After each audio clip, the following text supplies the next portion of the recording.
welcome to Gary's Roundtable. We'll talk about everything imaginable, some things that aren't. Brace yourself. Everybody say hi. Hello. Hello. Hello. Hello? Is this Hello. thing on? Hello. Hello? Nice Gary. Freund Leven. All right, and we are live. Hi, this is Gary Fender. Welcome to another fabulous and exciting episode of Gary's Roundtable. With me today are my good friends. Please introduce yourselves. Hi, I'm Michael, or Raven, and I am in Florida right I am Brian, and I live in mid-Michigan right now, and I am jealous that he's in Florida. All right, well, and the wonderful topic that we have today is nuclear war. Well, just now. Yeah, basically, I picked that. Yay! On The accident. random randomizer. Yes, a totally random It's a random randomizer. randomizer. It's a totally random randomizer selected that. Mike just happened to be the one pushing the button. Seems appropriate for today's topic. Right.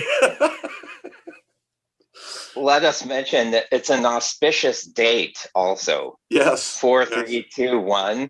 Right. It's Wow. the final countdown. Oh boy.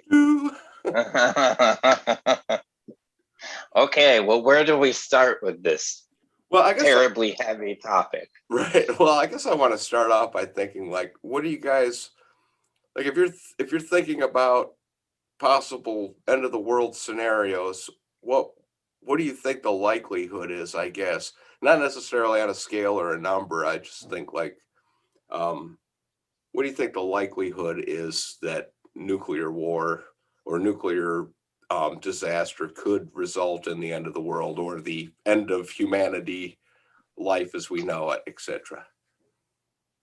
I come down on the inevitable side.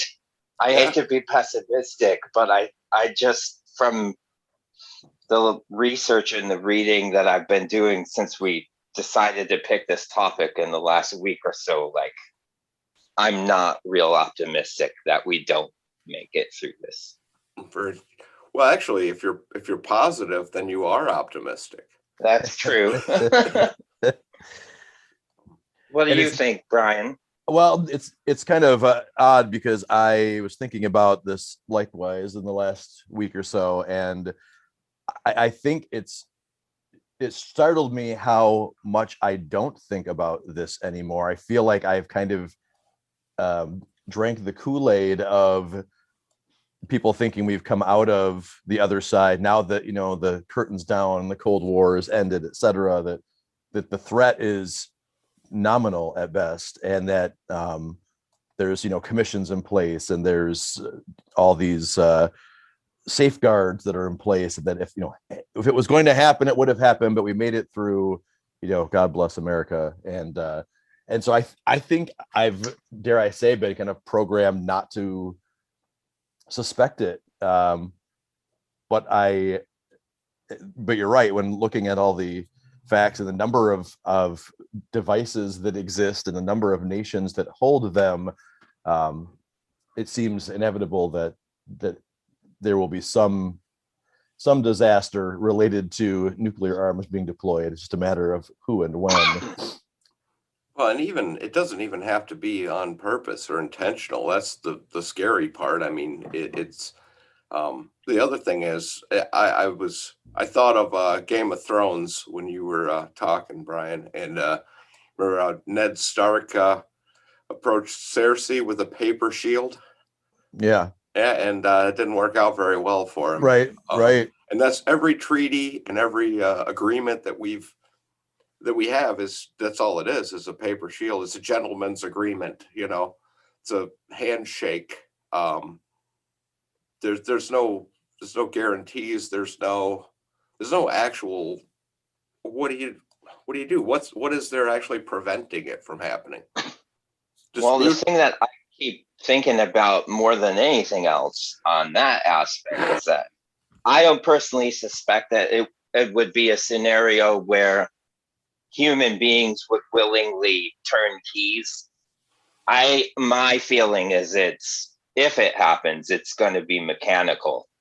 And that, you have all these devices that are aging and they all run on fuses and centrifuges and, mechanics and wires and, now satellite technology and God knows what else. But those things are fallible and fuses wear out, Right. and once these things are built, how do you dismantle them? I mean, I talked about it with you a little bit on chat last week. Just this idea that even if human beings disappear from the planet tomorrow, then there's nobody at the controls of these plants or, these missile silos or whatever to make sure that they're getting the proper maintenance. You know what I mean? So after people are gone, you're looking at meltdown scenarios all across the entire planet without properly trained engineers at the controls. You know what I mean? Right. And Right. that just boggles my mind. Yeah. That's a real freak out scenario. Right. We built a no-win situation for the entire planet. How do you shut it off? I don't know that you can. Well, and we competitively built that situation. That was a point of pride for so long that we were continuing to grow that situation without any safety net on the back end of, well, okay, assuming that we do reach a point where these become unsustainable, what do we do? If it's anything like the rest of our self-created problems, the answer is bury it in the ocean or shoot it into space. Right. Both of which probably terrible from a nuclear standpoint. So. But also, neither of those scenarios is going to happen, because what we're going to do is we're going to wait and see what Russia's going to do, and wait and see what every other nuclear power is going to do, because we're not getting rid of ours. I mean, that's the one thing. It's awful, and it's an indictment of the entire state of humanity. But the only thing that really kept us from wiping out Russia, or Russia from wiping out us, was that mutually assured destruction. We knew if we launched, they'd launch, and they knew the same thing. And this whole ball is gone. Right. Well, so let me kick it over to one of my favorite things, which is pop culture, and this idea that our reality is sort of shaped by pop culture. And we could go all the way to like Superman. Was it Superman 4, the one after the one with Richard Pryor, where Superman took all the nuclear missiles from all the countries and then threw them into space? And then all the people were really mad at Superman because he didn't ask anybody if it was fine if he just scooped up the missiles and threw them into space. And then they created Radioactive Man because something happened with the missiles in space, So like even Superman can't figure this out. And we don't even have Superman. No. Well, we do, but he's really grouchy and mean now. Right. He's all nuclear irradiated, and he's like fingernails and teeth all fell out. Like, screw you guys, I'm done helping. But he's super ripped, and that's what's important. So right, that is right. His face is just beautiful, though. Yeah. So here's connected to that, though. Speaking of, you asked before about who, or why hasn't it happened, or knowing that people can't get it right. Do you guys feel like there's an individual or an agency or something you can point to, a personality, let's call it, that has averted this in the past, like that we were at the point and there was someone or something that made it so it didn't happen? Because looking back at it, since it has happened once, or I guess twice, technically. Twice. Since it's happened twice, and since, as you said, Gary, we kind of, to our shame, proliferated that fear that it could happen again. Why hasn't it happened since? Besides, there's an obvious one. Robert Kennedy and John F. Kennedy, were literally maybe minutes away from absolute all out nuclear war, Right, the Cuban and Missile Crisis, yeah. right. Yeah, I think that's probably the closest that we've got that we know about. I'm Right. sure that there are other scenarios that we don't really know about, but But that's the most well-known one. every single scenario that I've heard of that we really avoided it had almost nothing to do with people in power. It had to do with people. I know during the Cuban Missile Crisis, there was a Russian submarine that was almost Right. in. It was right there, and they lost contact with their home base in Russia. They could not Yep. communicate, and Yep. one officer said, "No, we're not launching." But everybody Yeah. wanted to launch. That was protocol was they were supposed to launch, and he refused to do that. And then Yep. there was another where there was a malfunction over in Russia on their instruments In the 80s. Yeah. right, and it showed that we had launched some nukes, one, and then a few more, and then a few more. And the Right. guy working at the silo or whatever was instructed to launch, and he refused that. He said there's no way that if they were doing this that they would launch one, and then they'd launch two, and then they'd launch five. They would have launched everything Yeah. if we were all in. It was some kind of reflection or something, like some sort of weird data glitch. It was red balloons, 99 of them. Uh-huh. Nice. Nice. Oh, I wish. Yeah, I think it does come down to people, just normal people doing their sort of normal job, which isn't a normal job at all. But like in that documentary, Command and Control, they're talking about guys whose job it is to just go in and make sure that everything stays together. And literally one guy accidentally drops a socket, and then sets off a fuel line. And we're looking at like a complete explosion, disaster, end of the world scenario from somebody who just had the wrong wrench. He was supposed to have a torque wrench and he had a socket wrench instead. Yeah. So wow. But I think the saving grace is that the people in charge, the people who have the ability to order the command, do not have the skill set or the know-how or the understanding to actually do it. They have to tell somebody else to do it. But the finger that's on the trigger still has its own brain and its own conscience. And it may say, fuck you, I'm not doing it. And my hat's off to anybody who, has the balls to do that, knowing full well they're going to face a court martial and possible, execution for it. That's some balls. Well, that's why we eventually are going to turn over all of this to Cyberdyne and let Cyberdyne decide what to do. Listen, that's a whole nother end of the world scenario podcast. That's next week's podcast. That's a whole. It really is next week. Is it really? That's an actual and literal fear I have that the robots will take over. So that's a whole nother issue.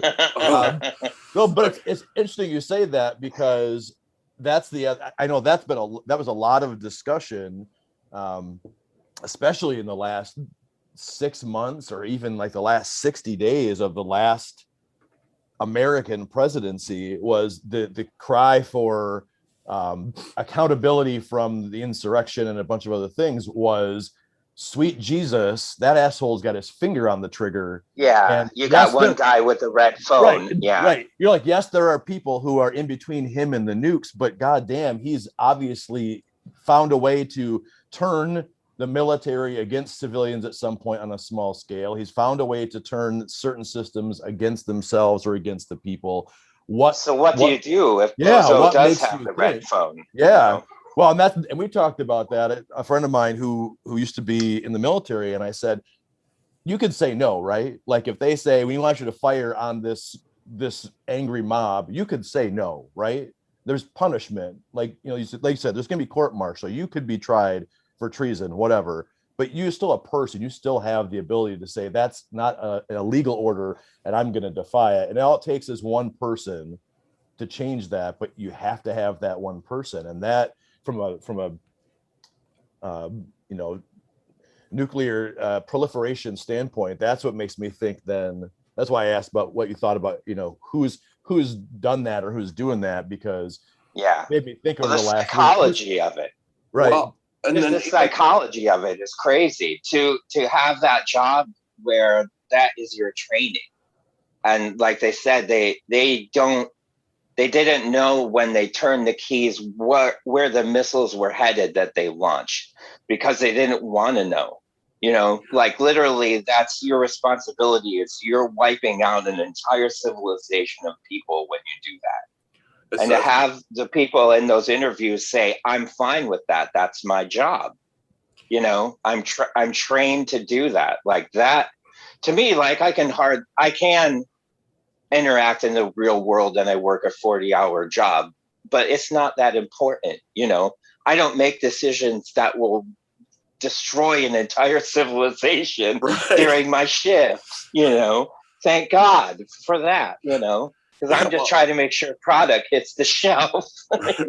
I'm like, yeah, if I miss a week of work and somebody might have to fill out a piece of paper instead of type it on the computer, you know.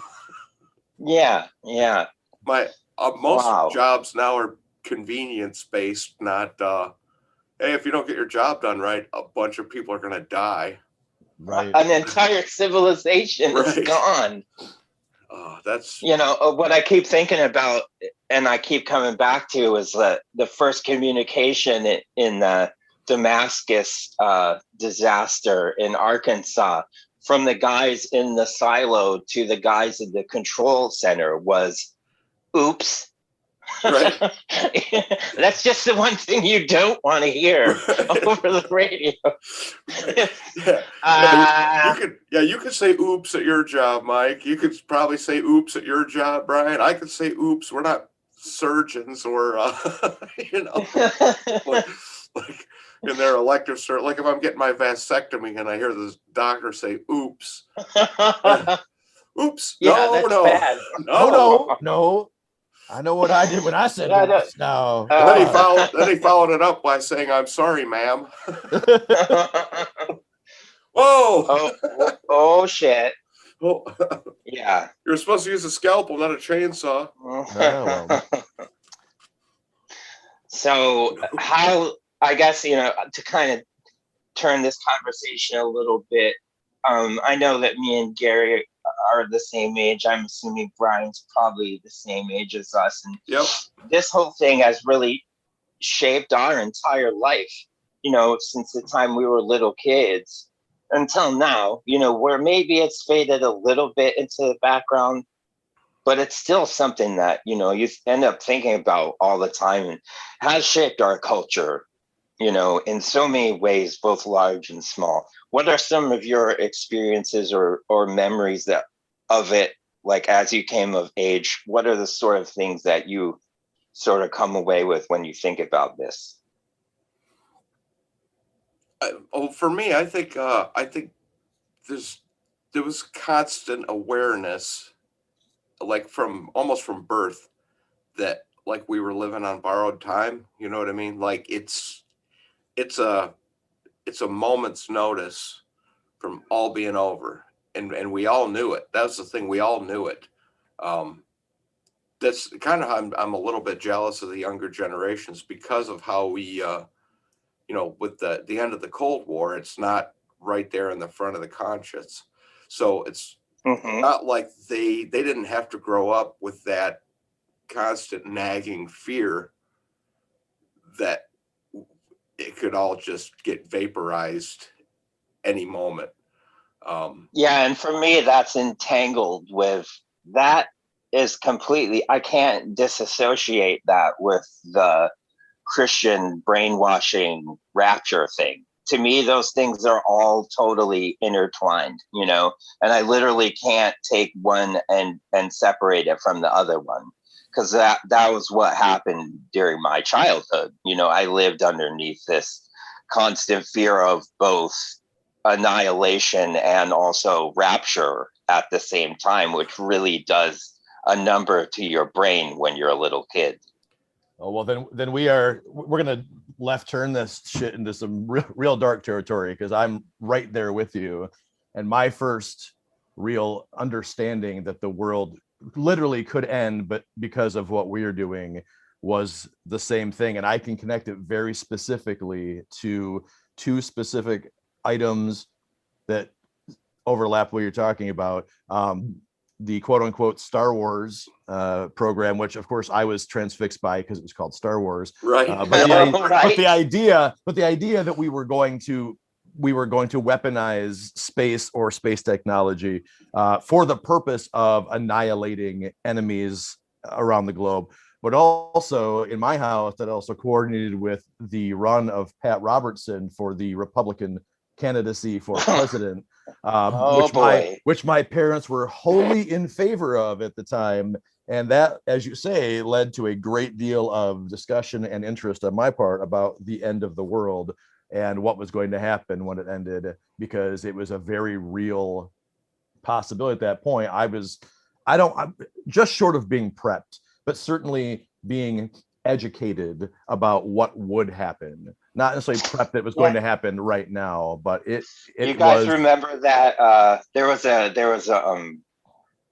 almost, I want to say it's a horror movie, but it isn't, not on purpose, called A Thief in the Night. You know what I'm talking about? Uh-huh. It was called a Thief in the Night, and it was all like a late 70s, early 80s movie made by Christians. Oh yeah, about what happens with the Antichrist and the bombing of Israel by atomic bombs, and they showed that to kids. Freaky. They showed it to us. Fucking traumatized 7-8-year-old kids with that shit. Yeah. It's like, for real. And it's just totally Cold War propaganda. That's all it really is, But and I don't know the Russians are evil and Satan and wow. How could we ever have grown up normal? You know what I mean? How could we ever have been comfortable in the world knowing we were, a hair's breadth away from total destruction at any given moment? I think probably the closest thing that I could think is like the kids with the school shooting drills. Stuff now. Yeah. I mean, they're all, and Brian, I know you have kids too, and that's it's one of those things that just scares the bejesus right out of me. More so in elementary school now. My youngest is in that college. Idea that anything could happen at any time, and there's not much that you could do to protect yourself from it, and I think there is a reality there where they're hiding under their desk, but for a different reason than we hid underneath our desks. Right. But I am of the opinion that I think we're the last generation to actually do bomb drills where we did get underneath our desks in school, and they were like, duck and cover like the turtle wants you to, Right. And how weird is that shit? That is just totally bizarre. The idea that you can hide underneath your plywood desk and you'll be just fine. Right, we'll cover your head with the third grade science book with the textbook. Yeah. Oh, that'll block the radiation. Oh, Jesus. Well, so it's funny that you say that too, because I've noticed now going through the schools, because I have kids who are still in K-12, and it's interesting because all of the signs that I remember growing up about this is a fallout shelter or whatever, those aren't around anymore. Like they've been either if they're there, they're certainly obscured, but that isn't the reality for them on a daily basis. It's something else. And it's been 30 years that's changed. You talk about culture changing. The culture has shifted from external threat somewhat, I guess, to more of an internal thing. But I almost think it's because there's no way to, like you said, there's no way to manage you can't solve the external threat. You can't solve the looming cloud of nuclear disasters. So Yeah. that dialogue keeps running. You can't sell people a solution for that anymore. Before it was, we'll defeat the commies and we'll make it go away. Well, it's kind of done. So, okay, now what? But it had a face. You know what I mean? Yeah, It had a absolutely. face. We had a name for it. It was Russians. It was the communists. There was always this something, and we couldn't identify them by sight. But now with these kids, it could be a classmate. It could be a janitor. It could be a guy that lives down the street. It could be nobody knows. Yeah, it's literally, and I think that maybe if you want to swing it back to, the topic, it's the same thing in that there are these weapons and there are these plants and scenarios where it's not a specific threat. Like we're not, again, I really don't see Putin at this point. I don't think it's advantageous, say, for Putin to launch a strike on a US or a NATO ally, because there's blowback and fallout. And also, we live in a world that has an economy that's all completely tied together now. If the Suez Canal breaks down, then guess what? 13% of world shipping is hung up for a week because some asshole couldn't park his boat in the right place. Right. We're all connected. And I think this feeling, maybe even of like, with the technology being the way that it is, we are so much more connected than we used to be. Now I can actually see people in Chechnya or, in Moscow, and I can talk to them Or and I Michigan. can realize, and I can realize that they're real people with real feelings. And, they're not, it's just not a nameless boogeyman anymore. So maybe that is good. I hope. I think from a human, like an individual human perspective, it is because the world has shrunk. We're people now. We're not those people over there.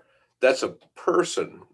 We know somebody from there. We can see them. We can, and I think for so long, that's one advantage of modern technology is that we actually can communicate. We as regular people can communicate with regular people from overseas, whereas before they're just anonymous Yeah, a others. boogeyman of the Right. boogeyman, So Brian, I see given that, your mic is muted. I didn't know if you stepped away or not.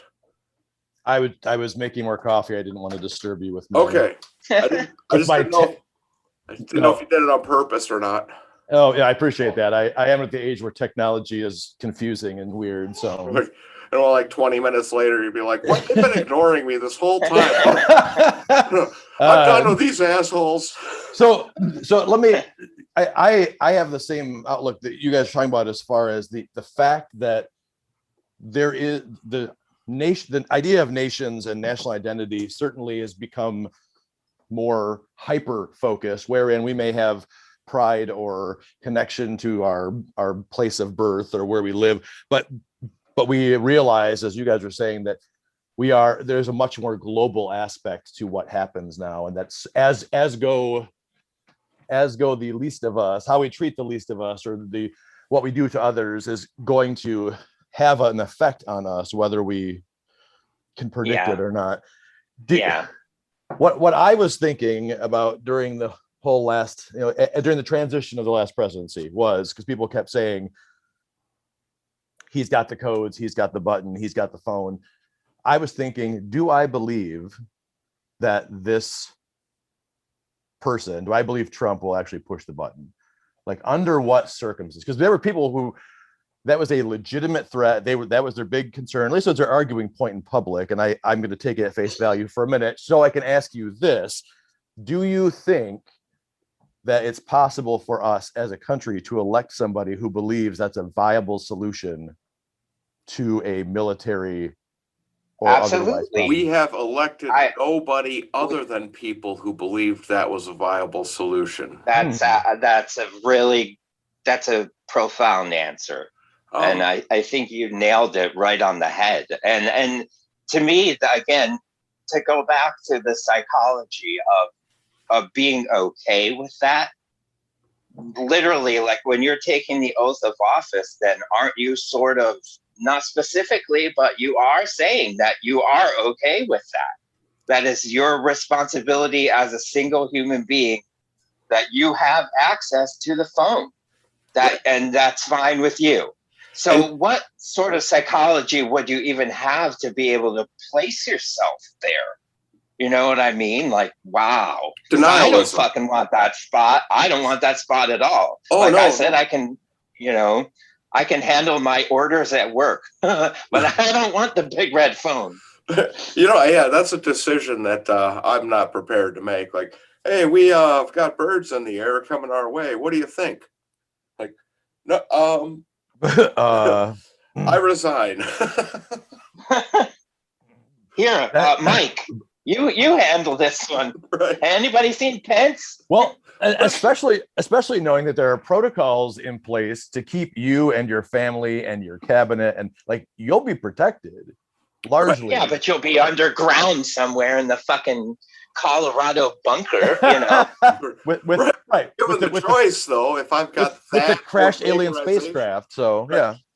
Yeah, between the choice of underground bunker or instant vaporization, guess which one I'm picking? I see. And that's man, but talk about psychology That's though. That goes back to the idea that if you're looking at the possibility of nuclear disaster or nuclear eradication as a human result, and because I certainly agree with Mike that it's inevitable from a, there's just too much of it to be able to control it at At any least point. from a localized perspective. Right, Yes. right. But if you look at it from a, if it's a nuclear response to a military situation, and the head of our military, as you say, technically, who swore an oath to protect us from all these threats, has to engage in whatever protocol that has been established, who has, as far as I can tell, in large part, no background in military operations or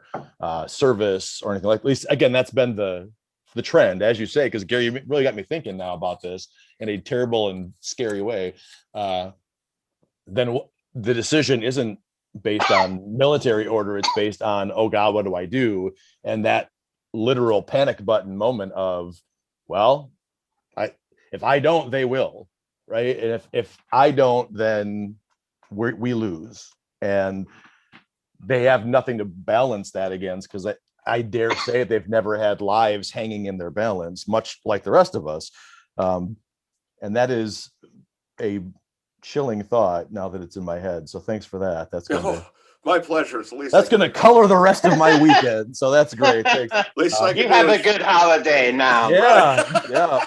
Cheers, everyone. Well, so that's another thing, and I've really have tried very hard. I mean, I don't want to get too into politics or religion on this particular podcast, but that is one of the things, though. Every single president that we've ever had in this country has claimed to be, at least since, the founding fathers, you almost have to be a Christian to get elected. If you don't say you're a Christian, you're not getting elected. Like if we had an atheist, Buddhist, Muslim, anything. Yeah, else. well, we've only had 2 Catholics. I was gonna They've say, all been Protestants. you have to be the right kind of Christian too, because that was the big threat. Catholics barely even make it across the borderline. And Catholic is like, ooh. So yeah, we're all and with the exception of President Obama, all white,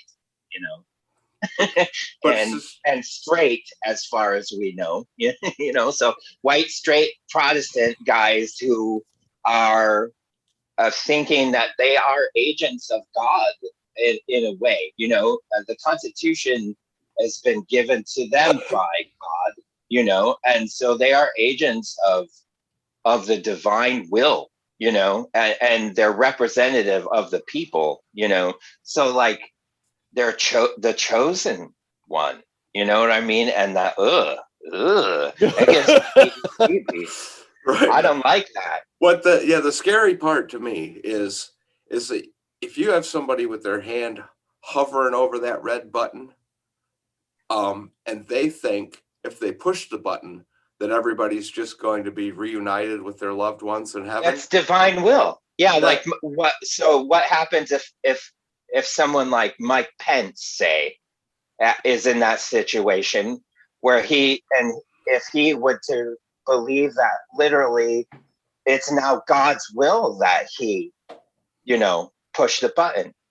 Everything Jesus that is happens telling me to do it. is, but they don't take the threat seriously like people that aren't believers, because this is the life. I mean, for as far as I'm concerned, this is the only life that we have. Right. If there's an afterlife and I get to be a part of it, great. But nobody knows. We don't know. Yeah. All we know is that we're alive right now.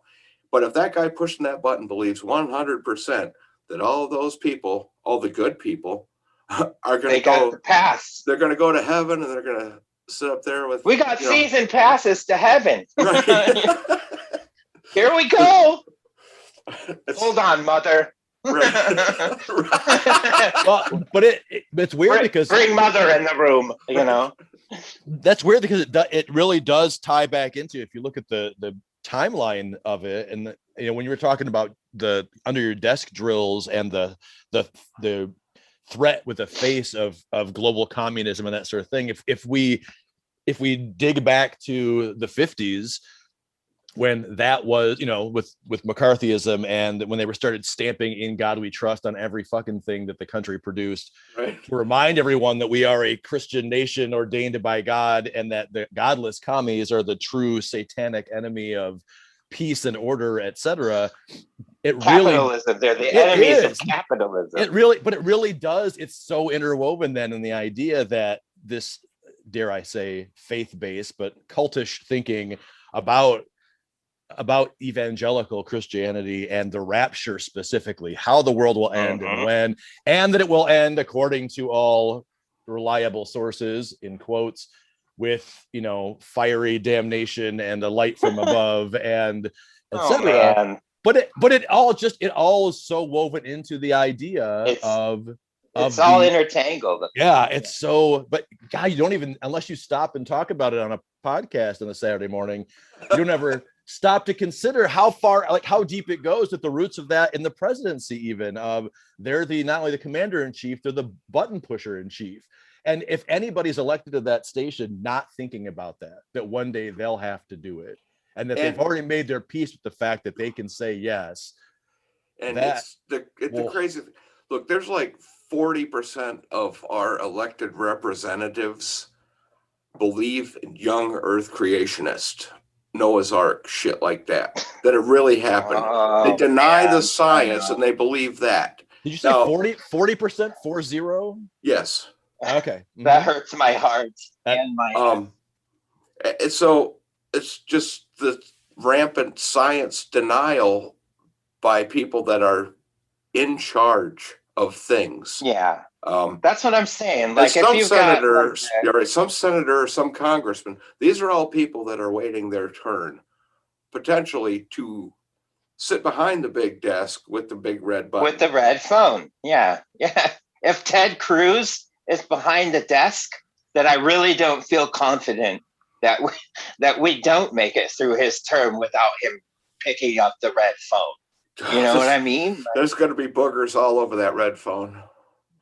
Yeah. Yeah.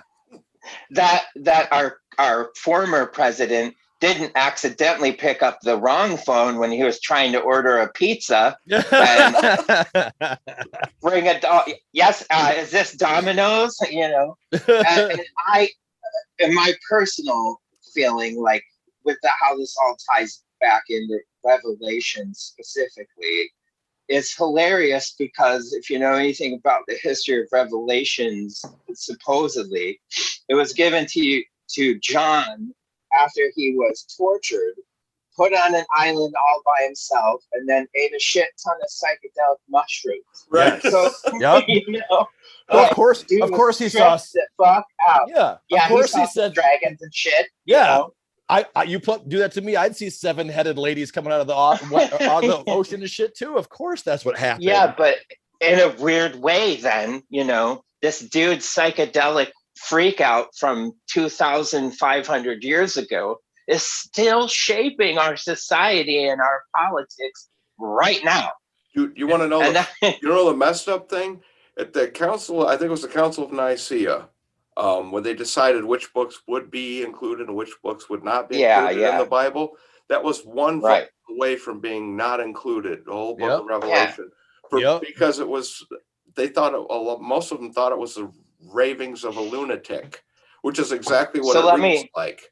let me That would take you have. back just to one specific remembering thing that I just thought of, and this really does tie everything all together. When we were kids, Gary, it was probably around the same time that I knew you. Okay. I went to some sort of weird religious sort of thing. It wasn't a church thing. It was like a revival meeting kind of thing. All And right. it was basically like they brought the house lights down, and for 40 minutes or whatever, there was like this movie slash documentary slash presentation about how all the sins of the communists and the godless and everything were going to bring down the end of the world scenario on top of all of us, and it was brainwashing. And like I remember it, and it was awful. Like I remember like being visibly like shook by it. Like I may have cried because it was really very intense. But like part of my psychology now is literally trying to disarm that programming. And if we're all trying to disarm that programming, that's part of our thought process. And that's shaped our entire culture, then it's still there, in some way. We're all still dealing with that psychologically. Right. Our responses to every situation are based on our personal experiences, and Right.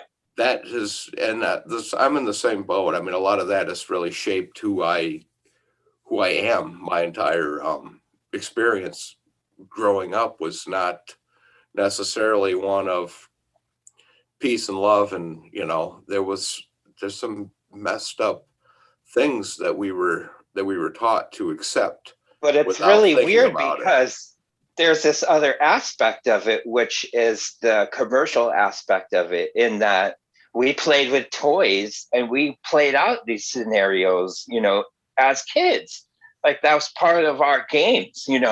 We had the GI Joes with the special missile silos and shit like that. You know what I mean? I was just going to say that as you're pointing that out, all tied into all of that is that resurgence in the early 80s of the GI Joe line that went on forever, and they introduced into there at some point like the Space Force that was keeping Star Wars. And it was right after the whole Star Wars thing, and they had all these things. But that was one of my favorite toy lines to play with, because it was that real American hero bullshit where you're fighting against the faceless enemy. Like it just.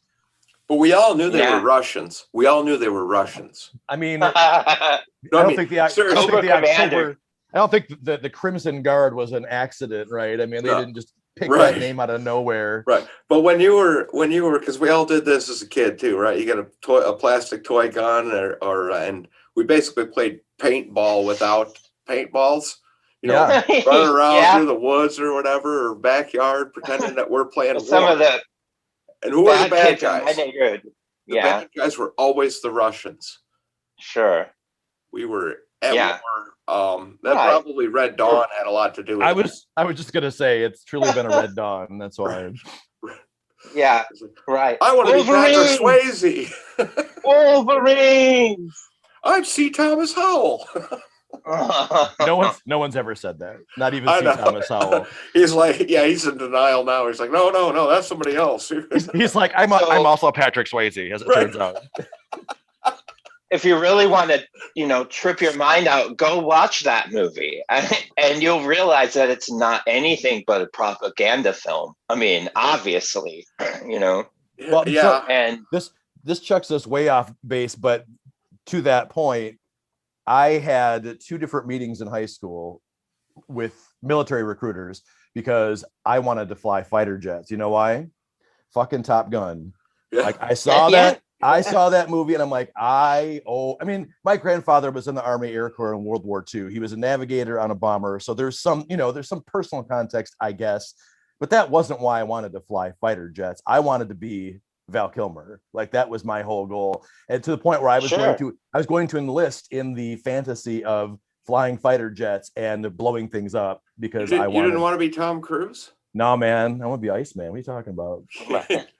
He got to play Batman and yeah, but it's the Doc same Holliday. It's that same thing though, that culture of that enemy and do whatever it takes to get it. But it certainly made me very comfortable with the idea that there was an enemy out there that had to be defeated, and I should welcome whatever steps it takes. And it goes back to what Mike just said too, because I was at those meetings with you, like maybe not physically, but we went to the same scary shit, and I did cry, and I did like ask my parents questions, and their responses were always like, "Oh, it'll be fine because you'll be with Jesus."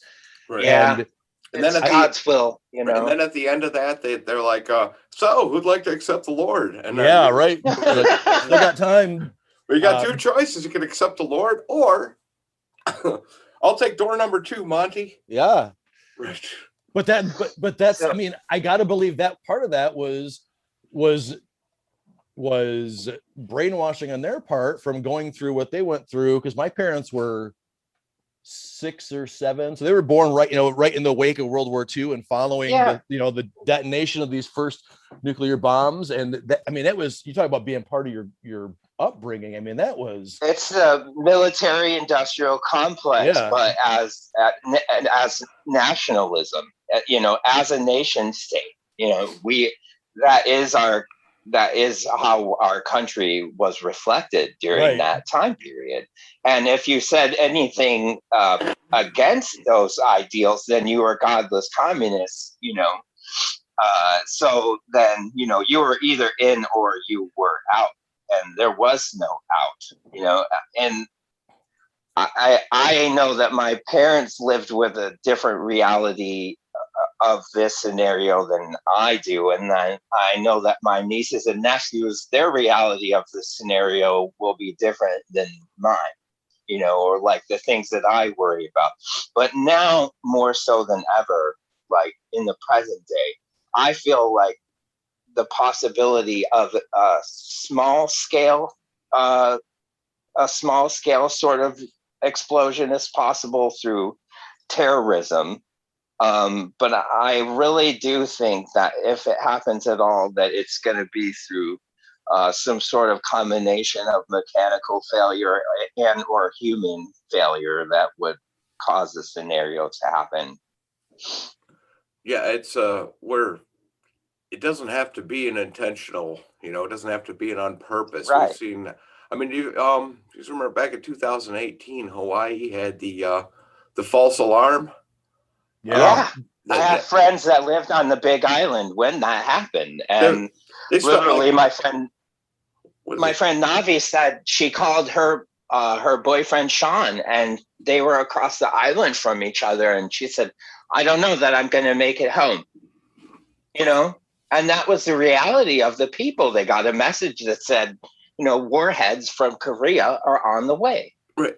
And they got what happens if you get that text message? What happens if you get that text message? What do you do? They got to experience that terror for 38 minutes. Now, here's the scenario. If that same error happened, instead of sending out the emergency message to the cell phones in Hawaii, if that emergency message would have went to NORAD or the president's desk. Well, now the system is in place where it wasn't before, where everybody gets the same text message all at once. That happened during the Trump presidency. They hooked that up. So you will be getting a text message that says, missiles are inbound, take cover, Arizona. And everybody's going to get that text message. But here's my question. What happens if somebody accidentally, sends it and it's not real? Like it's a fuck up. Just like what happened in Hawaii. Then how do we respond? Especially if it goes to, if highest level military people, president, cabinet, joint chiefs, if they get it, I mean, first thing they're going to be Yeah, is on the phone going, but they've got a ticking time bomb because what is it, 8 minutes, 8 to 20 minutes, something like that for a something Russian like that. nuke to from launch to landing. That Yeah, it's something like that. For, at least from, if not to the United States, to a NATO, an ally, a localized strike type of thing. Yeah, I mean, what do you do? Like I literally live about 40 minutes or so from NORAD, Oh from wow.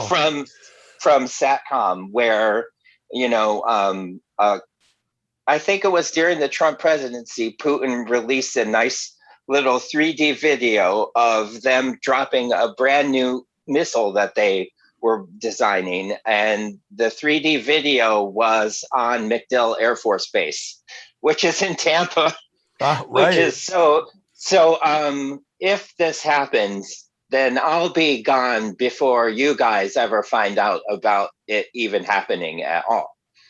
well, I live in a first strike area, so we'll see you in heaven, buddy. yeah, I'll see you after the rapture. Right. Now here's my question. Like, I never could figure this out, and maybe I need to sit down with a priest because, like, I already accepted Jesus into my heart and all that. Like, I got the ticket, and then I backed out of it. But do I still have the ticket, or has the ticket been rescinded? So if the rapture is good, like, I mean, I should be in. If it happens, I should be there because I went through the thing. But and I just don't know if my ticket's good or not. So I might see you on the other side, but I might not. I I know don't for a know. fact my ticket is not good.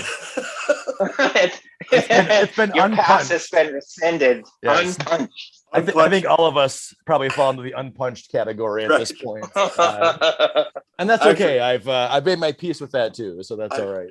But Yeah. I glued the little tab back in place intentionally. There we go. Brand new. Not no touched. more hanging chads for Gary. We're just gonna That's put this right. right back where it lives here. I don't want to hang with Chads. Yeah. Um, I don't know. There are so many ways that we could be gone as a species, obviously before the end of my lifetime, even at this point.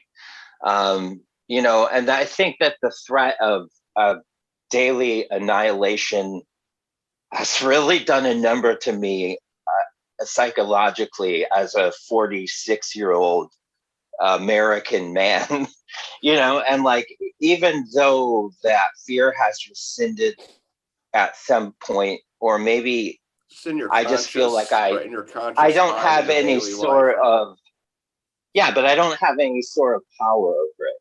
So there's nothing I can really do about it. I mean, I don't have the keys, and I'm thankful I don't have the keys. I don't have a red phone, and I'm really glad I don't have the red phone. But the people that do have those things, I really worry about because I can hardly even get a pizza delivered to my address the right way. So, like, wait, But I thought you said, didn't you say 8:25? No, no, no. I said, So, oh God, I don't know. It's terrifying to think about. but the thing is, like, if you did think about it, and if it really did affect you, if you let it affect you on a daily basis, and you like just couldn't not worry about it, then you're gonna end up in like what, being a doomsday prepper with a bomb shelter dug in your backyard, and you'll never go out and you never associate with other So people. And neurotic. I Yeah, mean, you've gone completely neurotic at right. that point. And there are people that are there already, Right, but Oh, you for you know. sure. destroy your life trying to not die, you know? And you don't have any agency over that. You literally don't have agency or power over that decision. So why even worry about it then? Like, it's going to sort itself out. I hate to be like nihilistic about it, but you just have to live your life one day at a time and do the best you can do with what you're given. And if these sort of scenarios are out of our hands, then the only power we have is in who we decide to give those choices to. Amen, brother. That's the only Yeah, power well, that as you were saying that, that was my next question. I mean, out loud, but also to you guys is, so are we so far gone societally or globally? Are we so far gone that we can't escape the idea that there will be people like as Gary said, we only ever have a choice to put a button pusher in office?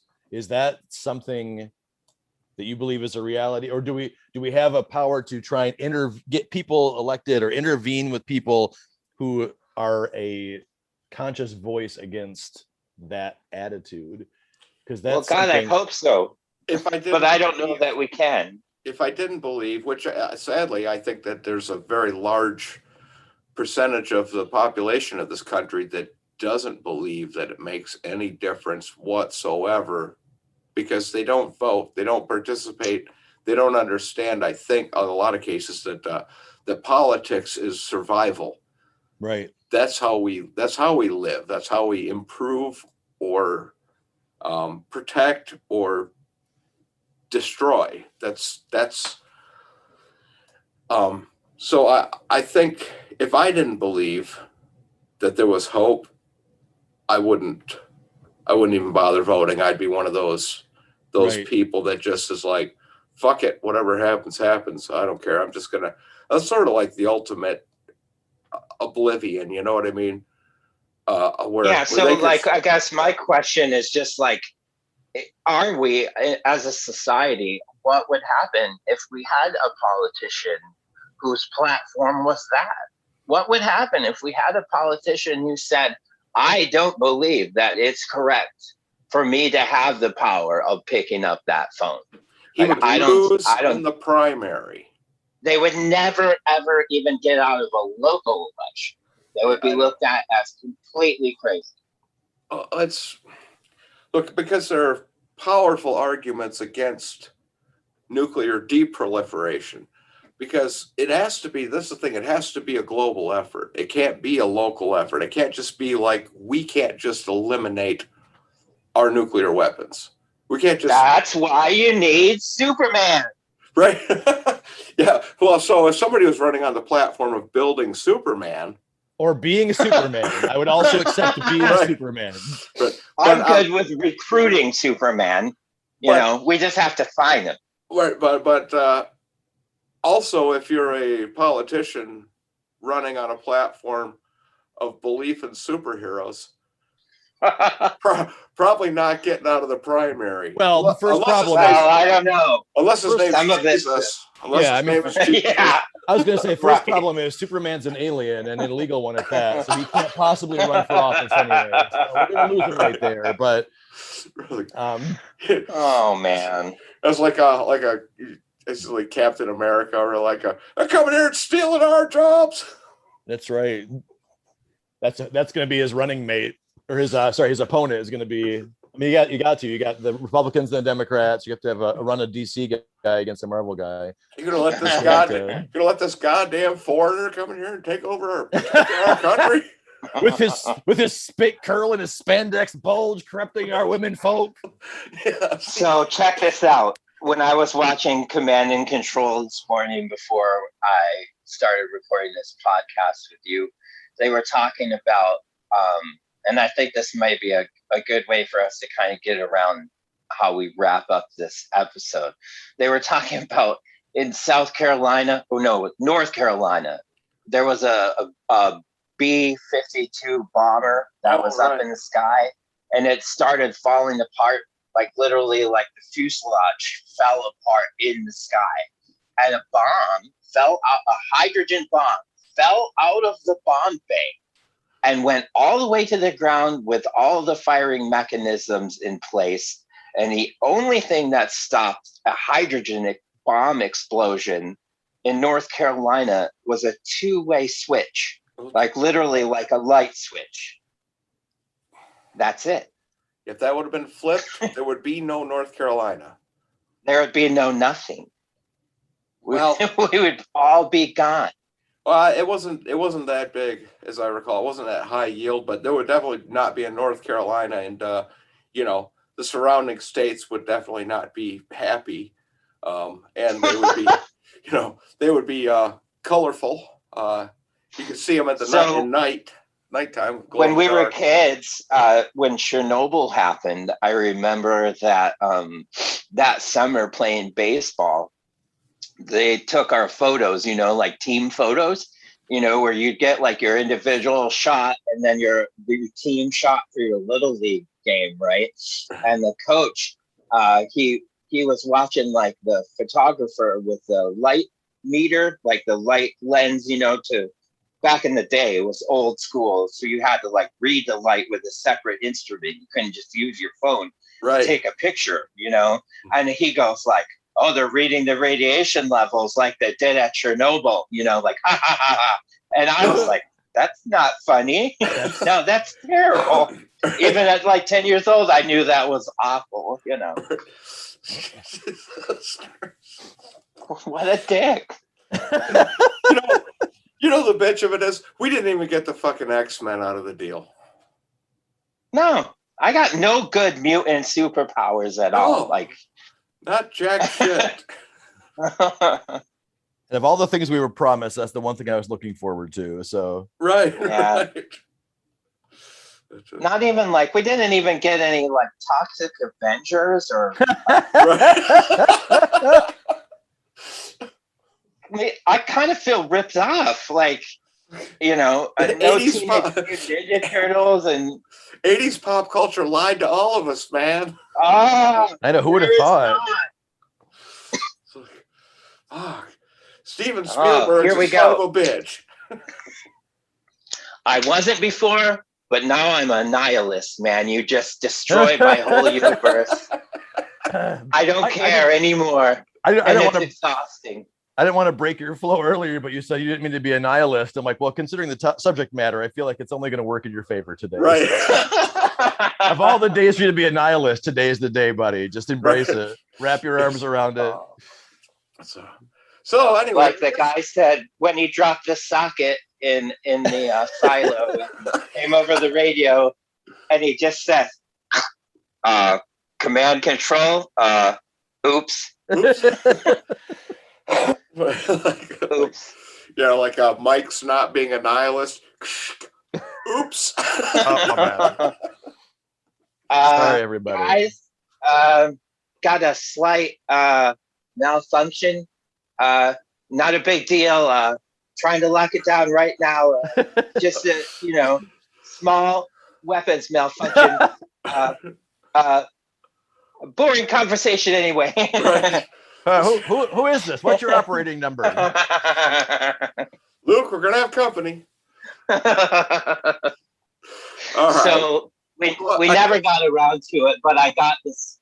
I'll see if I can. I'll send you an email with this giant list of songs that I've been listening to in the last week that are all geared around nuclear disaster and apocalypse. And there has to be like 500 songs. Like you'd be shocked at how many songs were written about this scenario.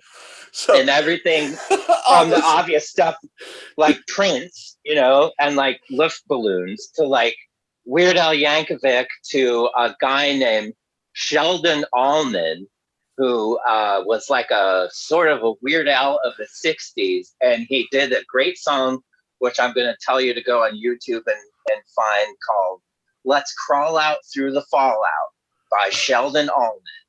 And he sings it like a lounge singer. And he's like, let's crawl out through the fallout, baby. Through the Solium 19. I'll crawl out through the fallout, baby. So, crawl out through the fallout, baby, with me. Now, I'm not a video games guy, but I miss all the Fallout stuff, like the video game Fallout. I never played it. So when I asked my friends like for song suggestions, it just said, go listen to Fallout 4 radio. Right. And you'll get all that you need. And I didn't know what that meant, but maybe you guys will. I don't play video games. Video game. Yeah. Okay. Anyway, I'm assuming that's a post-apocalyptic nuke disaster thing. Please forgive me, generation millennials, because I know not of this. Don't worry. I only played. Don't worry. I only played Missile Command. They won't be listening to us. Don't worry. No. What's this? I was playing Missile Command. podcast by a bunch of old people? No, thanks. No, Yeah. I'm good. But They had Atari 2600s then. those were the shit. Are you kidding? They're like, And they had what's a podcast? What Right? they're not on TikTok. What's going on with these kids and their damn Lame. space apps? Yeah, I'm just flossing. I'm just flossing on TikTok. That's what we do now. I mean, I only assumed. Right. You know what made me really laugh, Mike?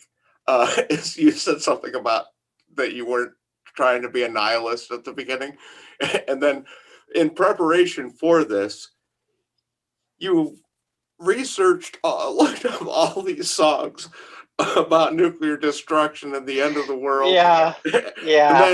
And then you watch Command and Control this morning. I'm like, Jesus Christ! Oh, my dreams are gonna be fucking weird. You For the set next your little while. you set yourself up for nightmares for months to come.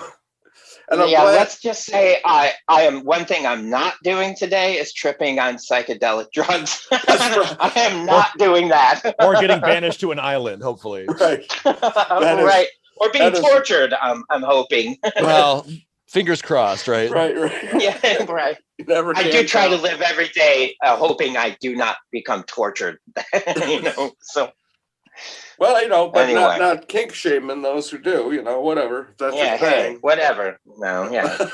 But, Just promise us if you do. Ain't no time to wonder why. Whoopee, we're all gonna die. right. All right. Well, I think I'm going to go ahead and wrap this up. So I guess in summation, we're all completely fucked. Nuclear disasters all around. Well, so Robert Oppenheimer, when they set off the first bomb in Taos, New Mexico, thought about the section of the Bhagavad Gita that said, "I have now become death, the destroyer of worlds." And like, wow, that is what we're talking about, and that's pretty heavy. So. Right. I don't know where to go from there, except that like It's we've not created just psychedelic drugs. not today anyway. No. Maybe give that a few days. Anyway, it was great being here. Thank you for having me on. Appreciate Yeah, it's very it. nice. Thanks for having us. Thanks for having us and letting us talk about all of our random yet somewhat intertangled connections. It sounds like pretty interesting. I never realized how psychologically tortured I was until this podcast. I think I've insured a lifetime worth of counselor visits. Well, This one, so Just I got send, everything I need. just send Gary the bill. It'll be fine. I can't afford it. Yeah. I can't. That's too much therapy, Mike. I can't afford it. Okay. All right, Until next time, then. All right. Thank you both for being a part of this. And despite the fact it was extremely dark, I really had a blast talking with you guys. Yeah, it was a great time. Yeah. Thank I you. hope that I look translates forward to to coming back. I hope that translates to the listeners also enjoying it. But if not, it's just success or failure. I don't give a shit.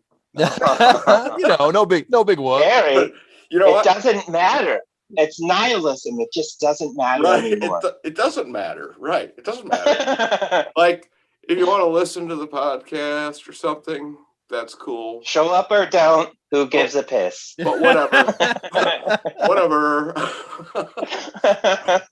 All right. Well, thanks. Oh well, whatever. Never mind. Yes. Hell yeah. All right. I appreciate you guys joining me. This is so much fun. Thank you very much. And thank you Cool. to both of the people that'll be listening to this all the way to the end online. Namaste. Thank you all for tuning in to Gary's Roundtable. It was an amazing show, lots of fun despite the excruciatingly dark subject matter. I want to thank Mike and Brian for being my very, very special guests. If you were interested in being a very special guest on Gary's Roundtable, then please feel free to reach out to me. You can message me on Facebook. I would be more than happy to probably talk to you, depending on if you're awful or not. Anyway, next week I'm going to be joined by a friend of mine, Cale Warner, and Linda Elvira, and we're going to be discussing artificial intelligence as a possible end of the world, and that one is going to be so much fun. I'm really looking forward to it. But thank you for listening. I appreciate all the love and support. Tell your friends, share. I look forward to seeing you and hearing from you very soon. Thank you very much.